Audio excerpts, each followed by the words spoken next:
how do you know? Because you kind of do need to have your processes or the outcome that you're looking for. You need to have enough clarity around that to be able to hire someone. But kind of how do you know when you should hire someone, and what level of detail should your processes, what state should they be in before you pull the trigger and take that plunge? I would say don't wait. Don't wait. If you're struggling right now and you can't get enough done and you feel like you're working 12-hour days, 6 days a week, I mean, now's the time to bring somebody in. Raise your rates so you can hire somebody. Now's the time to do that, and just put something on paper, kind of like what Johnny and I both have. So sometimes it's just a design brief, just so you can explain how a website's supposed to be designed. That could be the very first thing you do, and then from that point on, you just keep adding a process to it. But I don't believe you should wait. I didn't have a process when I first hired my VA. I didn't have anything. That came later.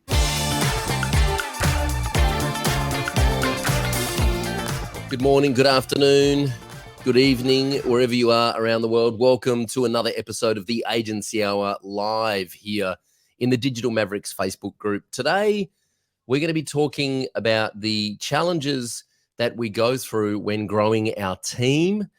I've got a couple of special guests that I'm going to introduce in a moment who are joining me here, and we're going to talk about the obstacles, the mindset, and also the tactical stuff that you need to put in place as you grow your team. And also, hopefully, we're going to make a case for the fact that you should be growing a team of some description. And when I say a team, it could be 2 freelancers or contractors somewhere helping you do the thing that you're promising your clients. One of the very first things that we got rid of in our business and delegated to someone else was bookkeeping, for example. That's one of the things that you just shouldn't be doing as an agency owner, is doing your own books. So we're going to talk about the different roles that you can delegate. We're going to talk about hiring a team. We're going to talk about the challenges that you will have as you bring on new team members. And in order to do that, in order to have that conversation, I'm going to welcome to the show 2 very special guests, of course, 2 of the coaches here at Agency Mavericks who coach our clients through the Mavericks Club program. I am referring to the one and only Johnny Flash and Christina Hawkinater Hawkins. Welcome, Johnny and Christina. How you doing? Good. Thanks for having us. Yeah. Oh, pleasure. Thanks for being here. Now, Christina, you're back in the States, right? You're not in Germany anymore. You're back in the States. Excellent. I'm back in my office. Can't you tell? Yeah, I can. That's looking very good. Your hair's long too. Your hair's getting long. You're looking it's all more about and more the like, hair, Troy. It's all you're looking more and more like Belinda Carlisle every day. You know that, don't you? I wish, yeah. She's aging well. Now, before we dive in, I had this moment this morning where I thought I want to share something that we do in Mavericks Club regularly, and in fact, any call that I have with clients, any call that we have with clients, coaching calls, whether it's through Sales Accelerator or Mavericks Club or any of the other programs, one of the things that we always do is we start with a win or something that's working well. Now, there are a couple of reasons that we do this. One is because we want to celebrate the wins. It's very easy being in a small business to give yourself a hard time about the things that don't go well and to beat yourself up because you're not where you think you should be. But I think it's really important to just stop, take a moment, reflect, and celebrate the wins. The other reason that we do it is because it puts us into a positive frame of mind, which is always a good thing when you're working on the business, is to stay positive. And the other reason that I do it is because I want to make sure that we don't break something that's currently working and delivering results in the business, right?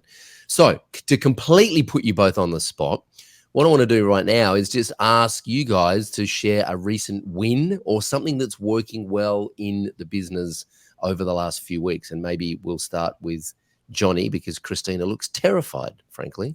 So, I'm kidding. So Johnny, share a win or something that's working well in the agency.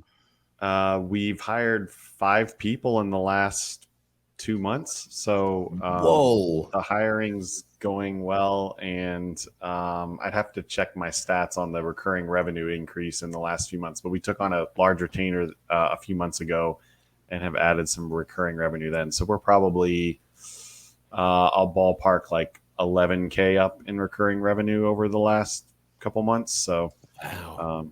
11K additional recurring revenue over the last few months.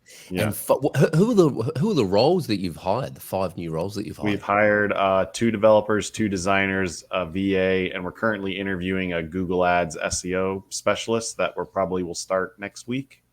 Wow. So that's outstanding. Yeah. Well done. Thanks. That deserves a round of applause. Christina Hawkins, something that's working well or a win that you've had recently? I would say, much like Johnny, I've hired not as many, but one additional just last night. Onboarded this person last night, brand new front-end developer. I'm in the middle of hiring an account rep and possibly looking for another full stack developer. So wow, great. Yeah.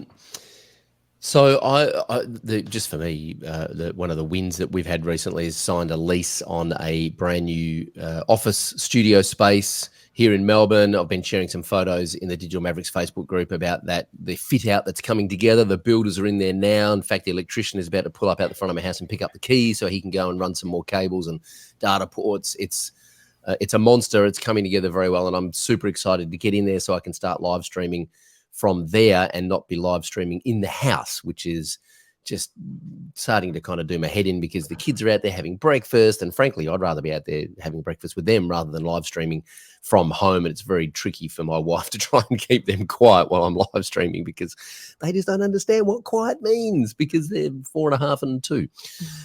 So that's a big win for us. Is really looking forward to getting into that building. So I want to talk about today. There's a few things I want to sort of start wide and then get into the details, right? Go wide, go deep, as we say. In terms of, and maybe we'll start with the first role that you guys hired for the agency. What was the first role the first person that you guys hired, whether it was just a contractor or an employee? What was the first role that you hired where you started to delegate something to someone else? First role for me was a bookkeeper. That was the first thing. I was like, I just want nothing to do with this anymore. Reconciling taxes, all that stuff. I just didn't want to touch it. So that was my very first hire. And it's interesting because I think we were the same. The bookkeeper was the first role that I hired. It was actually my wife, who wasn't my wife at the time. Amy was doing the books for the agency. Mm-hmm. And so obviously there was a lot of trust there, right? Because I knew that she was going to manage the books well, and I basically taught her how to do it, and she did a great job. But if you're hiring someone to basically kind of reconcile your books and manage your finances, how did you find someone that you could trust, Christina? What was that process? Definitely referral. And you have to understand, when I found this person, web design wasn't a thing, right? So this is, this whole concept of a website design and hosting and reoccurring revenue, that was somewhat new. So I actually kind of had to train my bookkeeper on how we did things, but it was definitely from a referral standpoint. I have to say that those are the best hires, the ones that somebody says, hey, I've worked with them before and they're great. Yeah. So that's where that trust comes from. And also with QuickBooks, at the time I had QuickBooks, it wasn't even online. It was shared files back and forth. But it was, you had to train them. I had to train them and trust from a referral. And were they a bookkeeper? Were they an existing, right? Yes, okay. So you had to train them in your business model, right? Yeah, we just don't have a very typical business model, especially the fact, I don't know about Johnny, but here in Texas, it is an 8.25% sales tax on 20% of the work I do, which is like crazy. So why only 20%? Actually, flip that. 80% of the work I do is taxed. Right. I don't know. Right. Ask the politicians why they did that. Right. So I don't even bother with it. I just do the whole thing because it's just ridiculous. But how much time do you think I would have had to do to figure that out? Yeah. So yeah, right on. And how did you feel about handing over the control panel to someone else to manage the books? Because this person's job at the end of the financial year, you're going to have to pay tax on the profit that you make in the company. And that profit is going to be reported to the tax office or the IRS based on the work that this person's doing throughout the year reconciling your books. So how did you what did you have to overcome in terms of the fear or the psychological barrier to let this person manage the books, or was it pretty straightforward for you? It's pretty straightforward. There was no fear involved. I mean, she was already a bookkeeper, but I have to say, I also got a CPA to do my taxes. So she just does the books. The CPA does the taxes. So those two communicate. As long as she's doing what she does, then the CPA only takes about 30 minutes to do my taxes. But in terms of a financial thing, that was another conversation with somebody else about where can I put my money so that I'm being profitable. But that wasn't the first hire. Got it. Johnny, who was the first role? What was the first role? It was a kind of a front-end dev / VA. I would think we were sitting around a word camp in 2016. I had just gone through the WP Elevation blueprint, and I realized I needed recurring revenue. And so I was going to start selling care plans at the time and needed someone to be kind of the front line of the support tickets that were coming in, because I knew I wanted to grow the business and not be stuck answering all the support tickets. So I was kind of looking for someone who could troubleshoot most of the tickets and kind of respond to the clients. And so that was the first person I hired, summer of 2016. Was that WordCamp New York? I think it was, yeah. Was that after we did the masterclass in New York? We had the day-long event in New York, and then we went to WordCamp straight after? It was a one-day event. Yeah, it was a one-day event, I think. And I jumped in, and everybody else was like, oh, yeah, you can hire someone overseas, and they're pretty good, and they, it's lower cost and everything. And so I basically sold, I don't know, 5 or 6 care plans, and then hired someone with that money that I had earned to kind of take care of them. And then I just kept selling them, and they could keep, they could obviously handle more than 5 or 6 clients on the desk. So that was like an instant kind of help and profit for us. That was really helpful. Love it. Joan has a question in the comments here. Was the bookkeeper a subcontractor or an employee, Christina? Oh, a subcontractor. Yeah, I didn't have enough business at the time when I first started, and she still is. She still works for me. She works, but we're actually going to have a conversation because I need more of her time. It's just getting too busy. I'm back into doing more stuff. So I need her to take on more of the bookkeeping, putting in, following up, so. Got it. Awesome. Hey, for those of you who are in the Digital Mavericks Facebook group, by the way, leave us a comment. Let us know if you have a team or if you're thinking about hiring a team. Let us know what questions you have. If you have any fear, I know there's a lot of fear around handing over control and delegating to other people and making sure that you maintain the quality and making sure that things get done the way that you want it done, which we're going to talk about. Let us know in the chat, in the comments, if you have any questions or any fear around this, or if you're looking to hire someone or you're not sure where to start, let us know, ask any questions, and we'll do our best to answer those questions. So I want to talk about the mindset around, before we get into the tactical stuff, I want to talk about the mindset around hiring someone. And I know, Johnny, you've been through this. We've had this conversation a few times where you're like, well, it's taken you a while, and I think it takes all of us a while to realize that someone else can actually do the job as good, if not better, than us, right? 100%. What was the role that you were really nervous about delegating to because you just weren't convinced that someone could do it as good as you? Oh, I mean, I think I don't know. As someone who cares a lot and is, I'm not like the master of anything. I'm just kind of pretty good at a lot of stuff, but you kind of get used to doing things a certain way. And so I think it can be hard to let go of, different things. So I think, for a while I had some developers, I had an account manager managing support stuff and everything. The design, I was kind of a little bit nervous to let go of, but then that was something I had to get over. And then really like a lot of the project management in terms of like, a website build and someone else on the team talking to the client and getting out the information and relaying that to the team and kind of making sure a project goes from, sign on the dotted line to website launched and a client happy. I think that was a big hurdle for me as well. And how did you, I know we talk a lot about processes and documentation.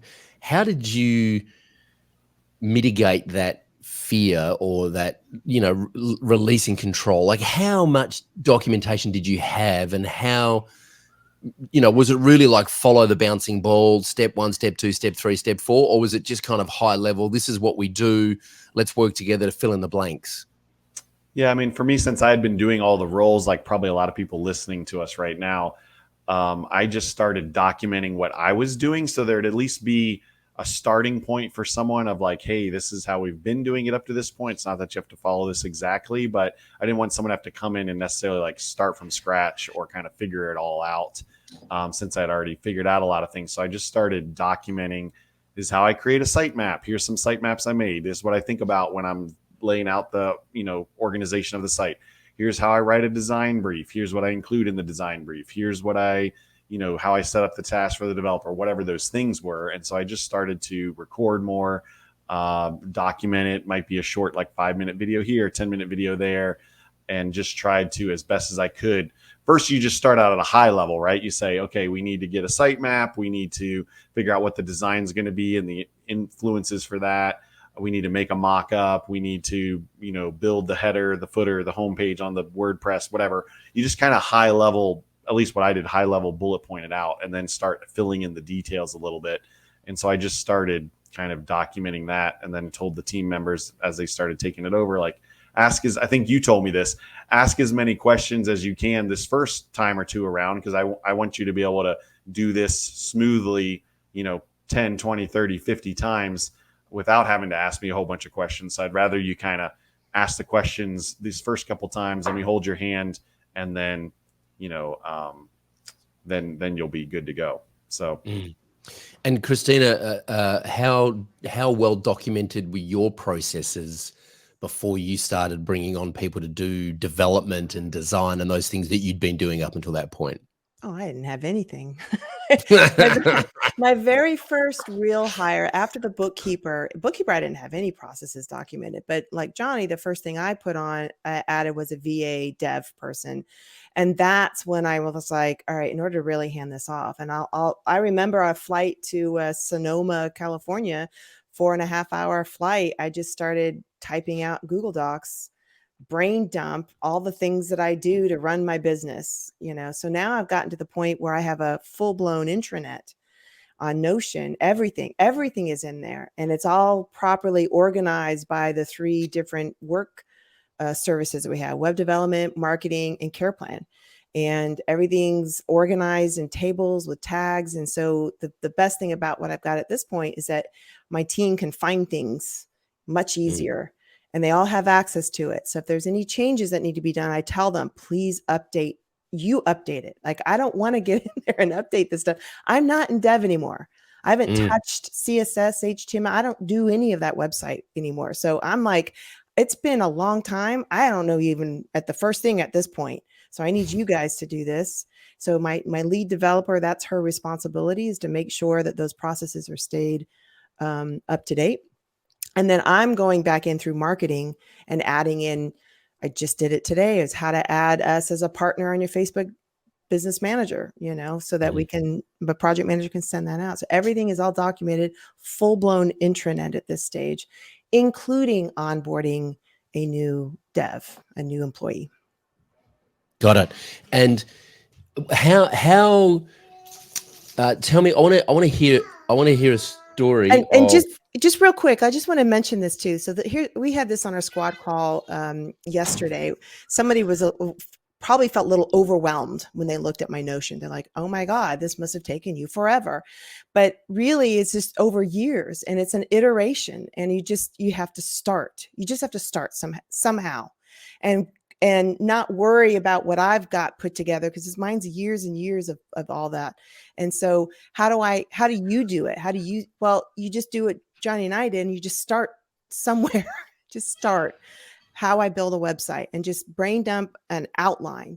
And then over time you iterate, you just start adding and adjusting, and then, well, that's not going to work, and then we're going to move it over here. And so just don't be afraid, just start something, and you'll feel a lot better about it. This is really common. Someone just left a comment in the chat here. This is really common too, that people don't hire because they feel like their processes aren't ready, right? Yeah. And there's 2 parts to this. 1, your processes will never be ready to hire someone. And 2, the person that you hire, once you have enough trust with them, they're onboarded into the team, which we'll talk about in a sec. Once they've onboarded onto the team and they start doing their job, they're going to have a slightly different way of doing things anyway, right? And the way that they do it will evolve over time, and they will improve it and optimize it, make it more efficient, more productive, whatever. And so I think this is a really, and I think I've been humbled over the years and it's been a huge thing. And now it's like so liberating when I say, I haven't got a clue. I don't know how to do this. Someone else has to figure this out, because that just takes all the pressure off my shoulders. Over the years, I've been humbled when I've seen other people come into the business and do things way better than I could, frankly, because I have the attention span of a mosquito and I can't concentrate anything for longer than 2 seconds. So for example, when we hired Emily and she came in and started running the Facebook group full time, I was like, I'm blown away. I'm like, whoa, this is amazing. I haven't got a clue how to do this, and I don't want to learn how to do it. I'm not interested in going down that rabbit hole. So it's been humbling to realize that other people are actually better at things than me. But 2, that's actually now really liberating, because it takes the pressure off my shoulders. I know what needs to happen, and I kind of do enough research to know what's possible, but I'm not interested in figuring out all the details and all the process. I'm going to let someone else figure that out, because they're going to be better at it than me, because that's not my wheelhouse. So I just wonder if there's like, how do you know? Because you kind of do need to have your processes, or the outcome that you're looking for. You need to have enough clarity around that to be able to hire someone. But kind of, how do you know when you should hire someone, and what level of detail should your processes, what state should they be in before you pull the trigger and take that plunge? I would say don't wait. Don't wait. If you're struggling right now and you can't get enough done, and you feel like you're working 12-hour days, 6 days a week, now's the time to bring somebody in. Raise your rates so you can hire somebody. Now's the time to do that, and just put something on paper, kind of like what Johnny and I both have. So sometimes it's just a design brief, just so you know, you can explain how a website's supposed to be designed. That could be the very first thing you do, and then from that point on, you just keep adding a process to it. But I don't believe you should wait. I didn't have a process when I first hired my VA. I didn't have anything. That came later. So I just don't think that you need to wait for that. And I think what's our mantra is, what is it? Get it done before you, what is it? Don't be perfect, get it done. Just then get perfect. I don't know what's take massive action. Yeah. That's it. Thanks. Take massive imperfect action. And what's the quote I saw? Like, perfection is this psychopathic mass murderer that just runs around killing off anything that could be good, because we're waiting for it to be perfect. Yeah. I think the other thing is, it's kind of like packing for a trip, right? It's like, try to pack for a trip a month in advance and see how well you're able to pack for the trip, and prioritize that in your schedule. You're just not going to be able to do it, right? Then when the trip is like tomorrow and the flight leaves at like 8 a.m. in the morning, and right, for me in the East Coast, it's 6 p.m., right? I can probably get that packing done pretty quickly and efficiently, knowing that I have that deadline. So if you've kind of like interviewed some folks, you hire someone, whatever, and you know that they're starting next Monday, then you're going to like suddenly make huge progress on your processes and documenting some things and stuff, like as they're starting, I think. Yeah, totally. 2 things I want to talk about. 1, recurring revenue and onboarding a team member. Recurring revenue is the absolute holy grail of all business models, because it gives you the confidence to know that you can hire another team member, right? Because you've got that predictable cash flow and that predictable revenue coming in. And so you can kind of go, well, I can afford to bring on someone else because I've got this recurring revenue that's going to, cover my expenses, and then project revenue on top of that is a bonus. If you don't have enough recurring revenue to bring on that next team member, and you're struggling to get that recurring revenue dialed in, Christina, you said put up your rates. We all know now it's easy to put up your rates, right? Because we've been through that journey. But for someone listening to this who's like charging $3,500 for a website and just terrified to put it up to $5,000, if you could go back and tap yourself on the shoulder and say, you should put, like, trust me, I've been through this journey. I know what it's like on the other side. What is the game that you've got to play inside your head to just put the price up to $5,000 and know that people are going to value it? Like, how do you overcome, and whether it's 3.5 to 5 or 5 to 10 or 10 to 15, whatever the price point is, how do you, because on the other side of it, it's easy, right? You look back and you go, well, that was easy. I should have done that years ago. But when you're stuck in that moment, what's the mind game that you have to play to actually just do it? How do you overcome that fear that people are going to push back? I think you have to switch from, and this is all stuff I learned from you, but you have to switch from selling features to selling outcomes and solutions, right? Because maybe you've been talking too much about the widget or the plugin or the thing. I think you need to realize that the $3,000, the $5,000, the $10,000, the $15,000 website is not how much junk you pack into it. It's who you're doing it for, right? And so if you suddenly go from your prices are $3,000 to $5,000, you're going to be probably serving a slightly different customer. Maybe they're a little bit more established in the same industry you've been serving, whatever. It's not necessarily that you have to like double the number of pages or do all this fancy stuff or whatever, right? It's just, so I think it's a mindset shift with some of those things. Yeah, I agree. And I think also you just have to kind of consider the fact that you kind of have to put it in your brain that as you've kind of worked these out, you're going to start going back to the processes. That's one of my selling factors when I talk to clients. I have a very well documented process. My team is very efficient. We have all kinds of checkpoints with you. We make sure, because you have to listen to what the client is saying as to why they're wanting to hire you. And you have to kind of talk to them in a sense of, I'm not here to build you a website. I'm here to build you a solution to your marketing problem. And that changes in their head about what you're trying to do. I'm not going to just put a website together for you in 5 pages and put some content. Yeah, that's worth $1,500. You can go to Squarespace and set something up. But what I'm doing is completely different. It's going to perform well. And I've got a whole list of things in the background that you don't see. You don't see these things that I'm doing, and so you kind of come at it from that perspective of a solution rather than a website. And that's what we hear a lot in our sales accelerator. And, when we talk to people, we've done these, when we have conversations and we pretend we're one or the other. And the first thing they say is, okay, so you need a website. So how many pages do you want? That's the worst thing you ever want to say to somebody during a triage call. It's like, because you've just totally commoditized you're done. the whole That's thing. That's it. I don't understand people that I don't understand people that charge per page. There's a plugin called Duplicate Post, right? It takes like 3 seconds to add a new page to a website. Yeah. I just spoke to somebody last week that just did that exact same thing. They're not in our group. They're not a Maverick, but of course they're not. If they are, they're fired. So all right, I want to talk about some horror stories of hiring, of bringing on team members. I want to talk about the horror stories first, because I'm usually the problem, right? I have been the problem in the past. And then I want to talk about onboarding team members. I'm just going to plant that seed so you can think about it, because I know you guys are both really good at this.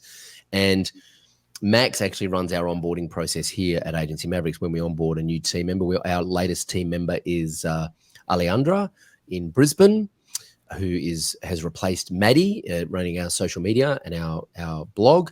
Alejandra, by the way, is also an actor. If you check out there's a new Netflix series called Carol versus Joe, based on the Tiger King story. She's actually in that series. So go and check out Alejandra Calabresi. She's our new social media girl here. And so Max runs the onboarding sequence for new team members here. But I want to talk about your onboarding sequence in a moment. But before we do that, I want to talk about some of the horror stories. Like we had a VA in the Philippines. This is way back in the days of video user manuals, right? We had a VA in the Philippines. And the mistake that I made is that I thought you could hire a VA to edit your videos, manage your social media, write up all your blog posts, document your processes, reach out and book guests for your podcast.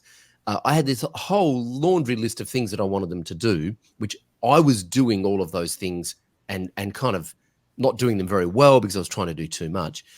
And it was Chris Ducker, actually, who manages a a VA office in Cebu, and he helps you recruit and manage VAs. He said to me, he pulled me up and he saw my brief that came through because I was looking to hire a VA, and he said, dude, try and hire someone in Australia that will fit this job. Right? You're looking for a unicorn, and I don't know if you know this, but unicorns don't exist. They're fiction. They're horses with the horn out. That they're not real, right? So you're actually trying to hire 4 people here, and you're trying to hire 4 people in one. And I didn't believe him, so I tried to hire this person, and it was an absolute epic fail. After about 12 months, we realized that the person was in the wrong seat. They weren't cut out to do this job. And it was totally my fault because I didn't know how to manage them. I didn't know how to recruit. I didn't even know how to define a role back then at that point. So take full responsibility for that. And I learned a ton going through that process. And as we've grown, our roles have become way more specific. So, when there's 3 or 4 of you in a business, people just generally get outside their job description and get stuff done, right? That's just part of being in a small business. But as you grow, the roles do become more specific, and you want to hire more specialists rather than generalists. So I just wonder if you guys can share a time when hiring someone hasn't worked, and what maybe was the thing that got in the way of a successful hire.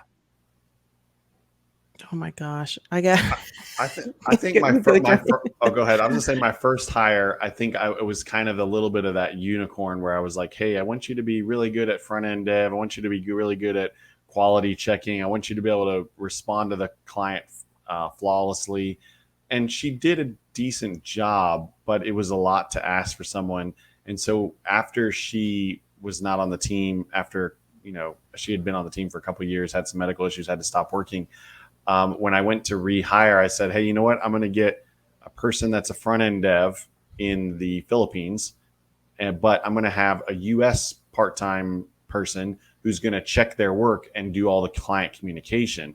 And that was a big shift because now I've got someone in the U.S. talking to someone in the U.S. I've got someone to check the work besides myself and besides the person who did the work. And so it just smoothed out a lot of things, and it was just a subtle shift, but having someone else to be able to check the work besides me was huge, So couple, keep them brief stories. One, my very, very first real hire, like going through the process, putting them on payroll, right? Setting up payroll. They were actual physical person that came to work for me in an office that I used to have. And within 6 weeks, they were stealing from me. So I've had the gamut of all kinds of contractors and employees. So now that was 6 weeks, and that was, talk about fire quickly, obviously, and it was, but the problem with that is I was looking for somebody that I hired somebody I felt like it was like me in terms of personality, and, and that's not correct. That's not the best thing to do. I should have done a background check, which I didn't do, called a couple prior references and talked to them. Now from a contractor level, somebody in the Philippines, or for me, most of my team is in South America. They're coming in from referrals and like a friend or in my case, I've got a brother and sister that work for me.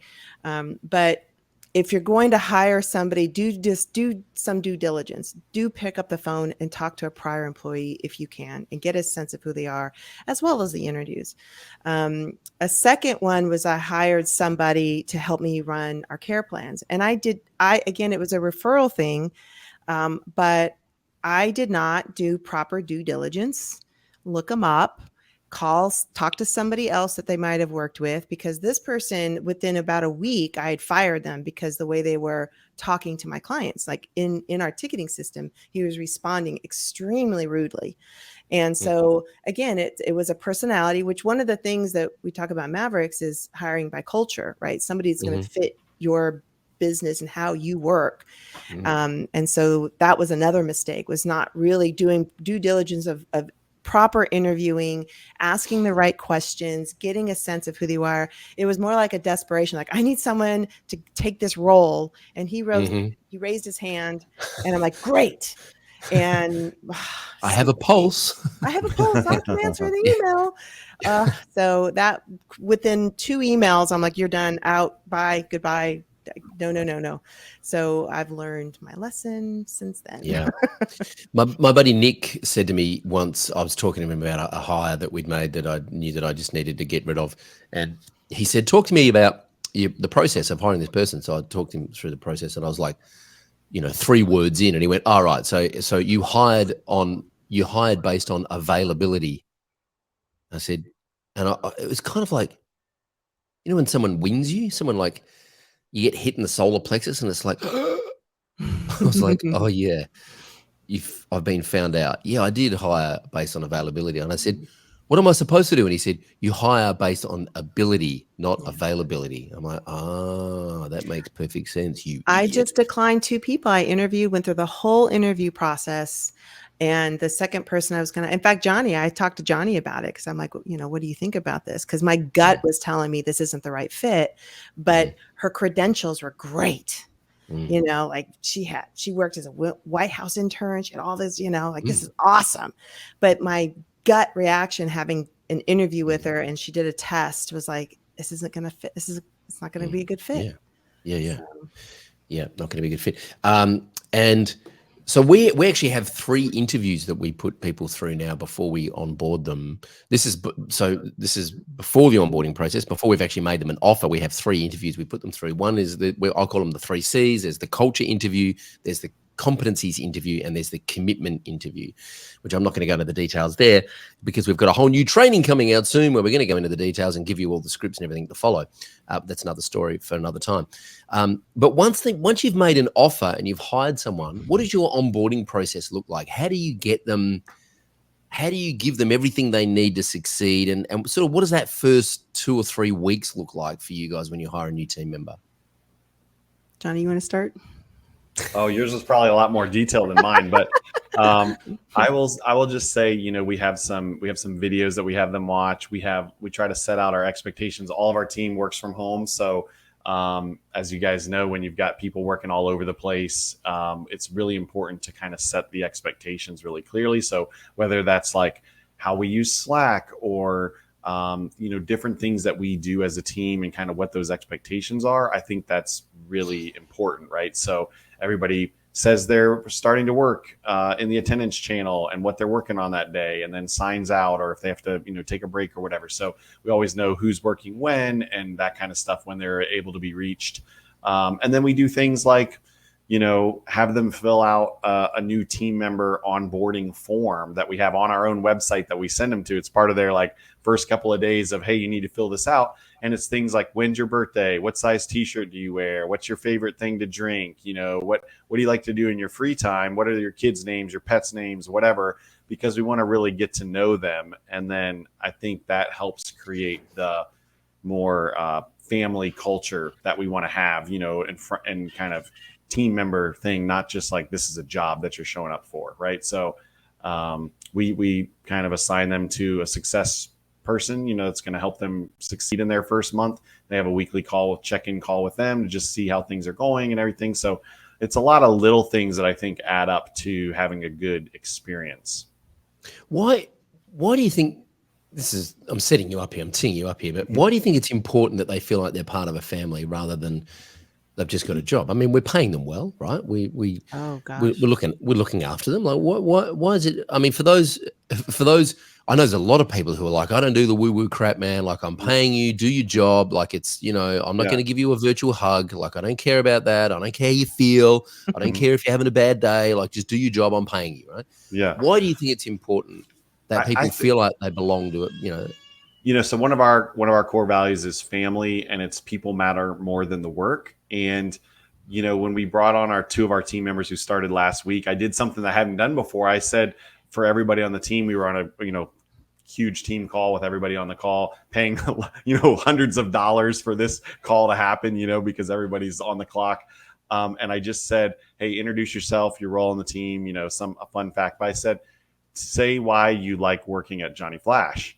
And to hear all the team members talk about how how much we cared, how it was more than a job, how, they get to know you, like all those things. I realized like that's the culture that we're creating, and that at least the team members on our team really appreciate that, and so when a kid shows up on a team Zoom call in the background, I know that that's Addie or Jetty or whoever the kid is, of that person and stuff. And we're able to ask about, hey, how's the family doing? How's things going? And so it's a little bit more than just like get the job done. It's like we actually care about you as a person.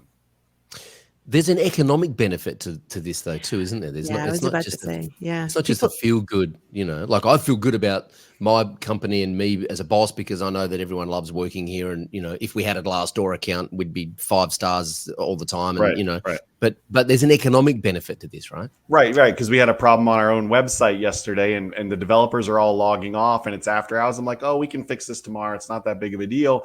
And then, one of the developers just on their own, like stays late for an hour and a half to fix the issue.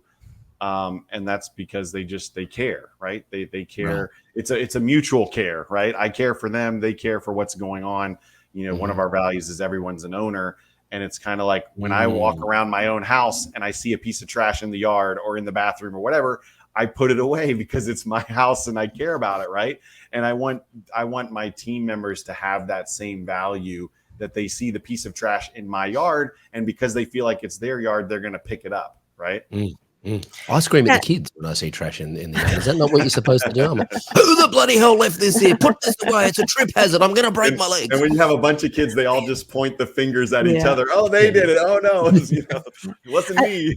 I think another thing to think about, too, when it comes to the economic value of that is you're not having people don't quit on you, right? Correct. So people enjoy working for you. I mean, I love it when my lead developer says she's moving to a better apartment. She can afford a better apartment now. And for me, that's great because she's got better internet connection. She's not interrupted. And so she can get a better work day. But at the same time, I'm very much about, hey guys, when was the last time you took a walk today? Because they'll come back and I've got a headache. I'm like, when did you take a walk? When did you stop and breathe and meditate and listen to some nice music? Because I'm very much about, you need to take a break. You need to step away. And so when they come to me and say, I've got a headache, I'm like, go take a couple hours off.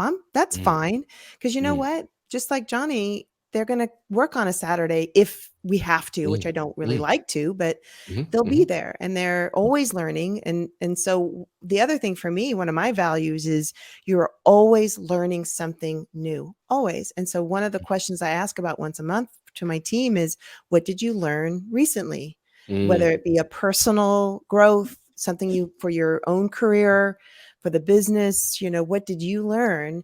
And I go around and I ask everybody, what did you learn? What did you read? What video did you watch? And because it's just always about growth internally as a team member. And I don't think that's woo-woo at all. I think from an economic standpoint, that helps my business because I don't want somebody that is static and has no desire to do better. So, but I agree. Sheila Hurd, who is in Mavericks Club, says people don't quit the job, they quit the boss, which is, I believe, 100%. I can't remember who it was. I think it might have been Stephen Covey. I don't know, but I read a book years and years ago, and the argument is that there are 3 things that motivate people to work hard and smart in a business, and in order, they are a cause they believe in. So this is why people will, volunteer and fly to the other side of the planet to build orphanages and think about Doctors Without Borders, for example. It's a great example of that, right? So a cause they believe in, a leader they respect, and money. In that order, they are the 3 things that motivate people to work hard. The other thing that I just want to reference here is there's a fantastic book called Good Authority by Jonathan Raymond. I strongly suggest that if you have a team or are thinking about growing a team, that you read Good Authority by Jonathan Raymond. It's an absolutely fantastic book. It looks like it's on sale at the moment on Amazon for $167.32. That cannot be right. Surely that's got to be. There's really a supply shortage. The hardcover is $173. $173 for the hardcover, or you can get the audio book for free with an Audible trial. There we go. Oh my God. Jesus. one of my onboarding process.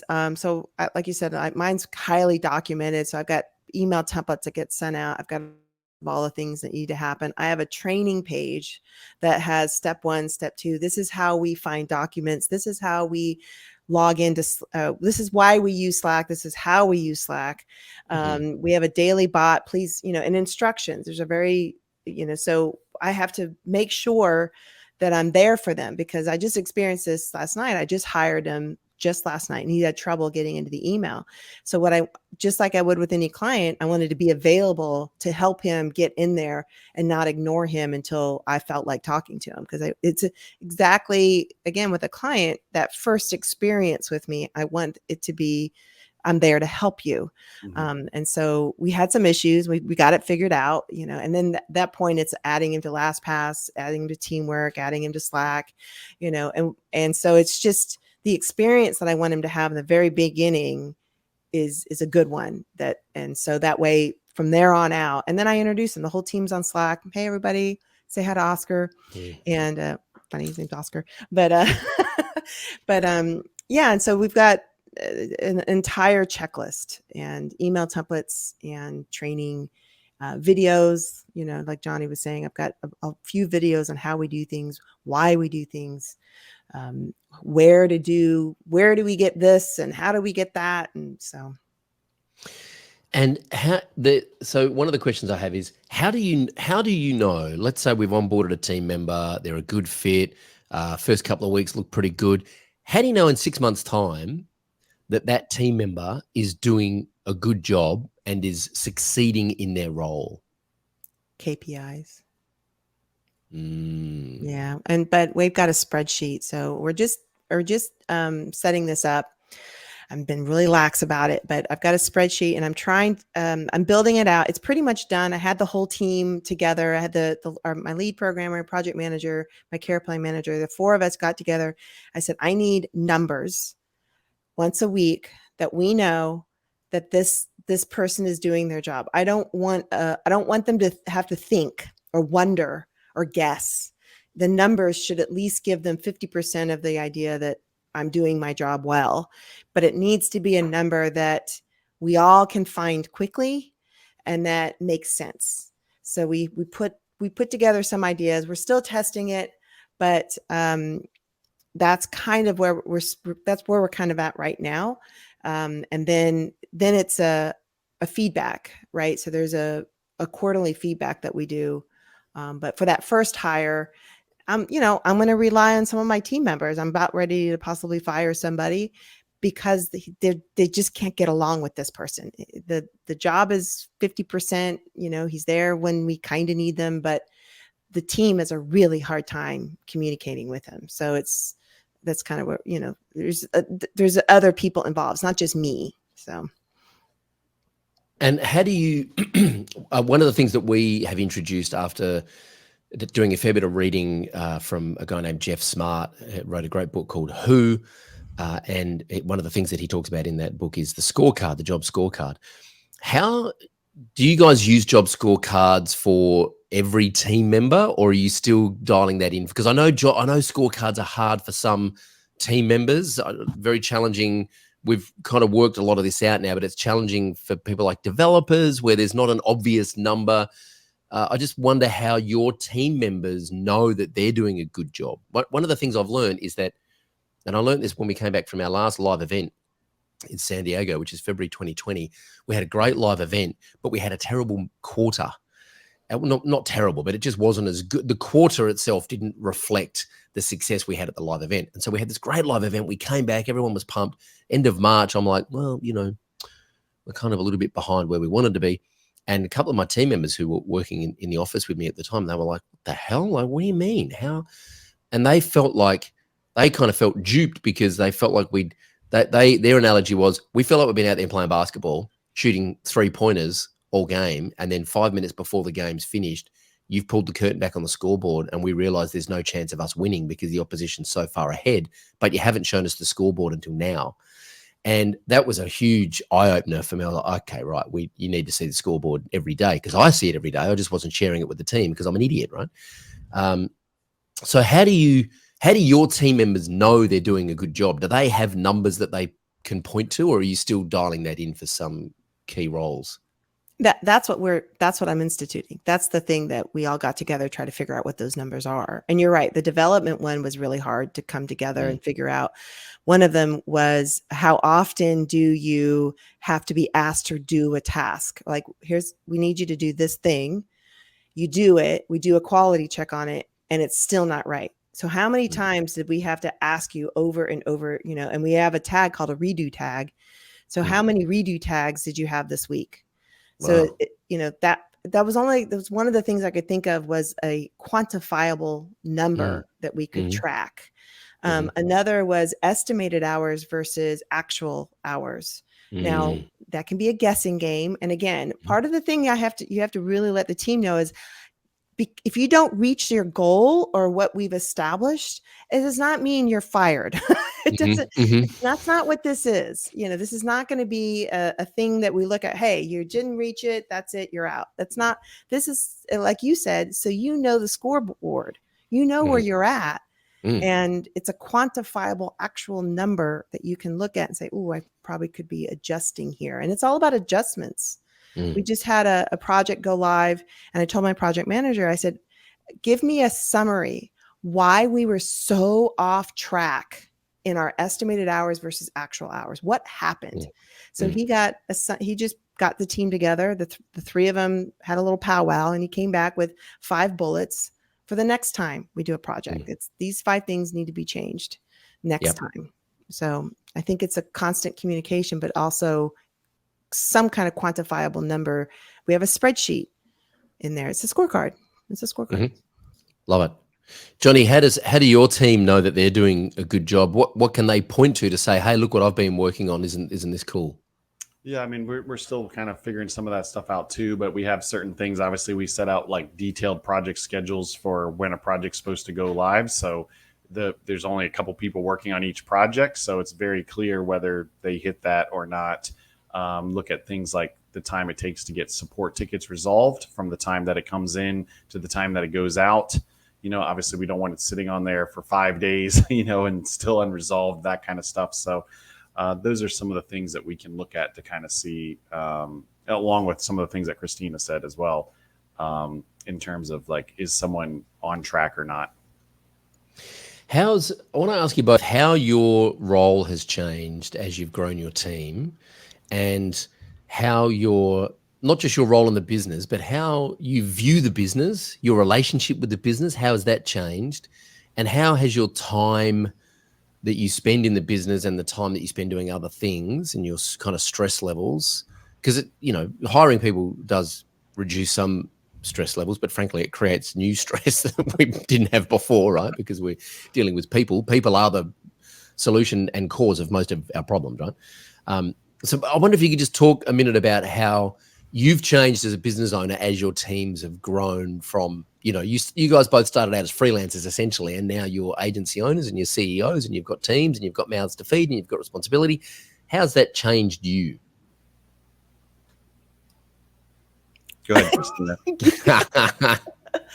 I have to say for me, I've really changed from that freelancer mindset, even from a business owner mindset, to more of a leader.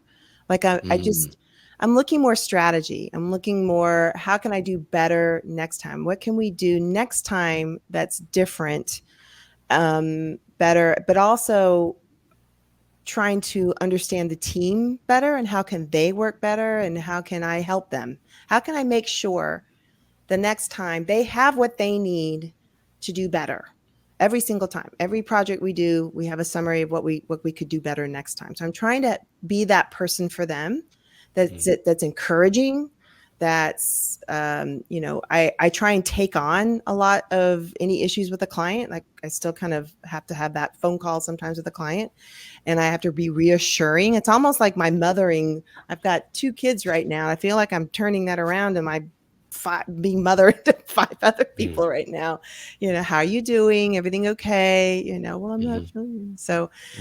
Just 2 roles in that is the team is happy, they're productive, versus how's the business doing, looking at those higher numbers, and what can I do better next time?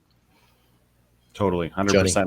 I'll just add, I think when I was a freelancer, I would use words like we, because I didn't want the person I'm like selling the thing to think it was all me. And if I got hit by a bus, so it was sort of a like where I wanted to go, versus now kind of like we're there, right? In terms of like, it is a we, and I can say that with confidence and it's true, but I think it's sort of that, like, you have to kind of know where you want to go when you're a freelancer, when you're starting out. I mean, even when you're larger, you have to know where you want to go, but you have to say, this is the direction that I want to go.